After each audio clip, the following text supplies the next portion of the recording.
የአንድ ከተማ ዓለም አቀፍ መለኪያው ጽዳት፣ ውበት፣ አረንጓዴነት ነው።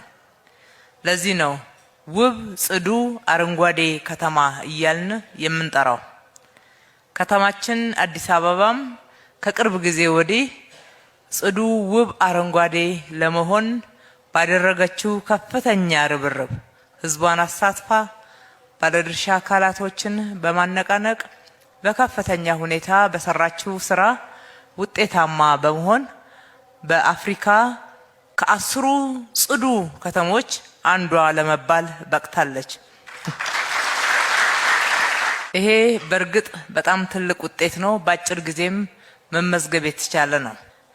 መለስ ብለን ታሪካችንን ስንመለከት አዲስ አበባ አንዱ የምትወቀስበትና የምትነቀፍበት ምክንያት ጽዱ፣ ውብ አለመሆኗና አረንጓዴ ሽፋኗ እየቀነሰ በመሄዱ ምክንያት ነበረ።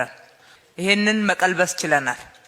ሆኖም ግን እነኚህ ውጤቶች ያገኘነው በከፍተኛ ርብርብ በዘመቻ ስራዎች ነው ማለት ይቻላል። ከዚህ መውጣት መቻል አለብን። ጽዳት የዘወትር ስራ ነው። ጽዳት የየዕለት ስራ ነው። ጽዳት ባህል መሆን መቻል አለበት።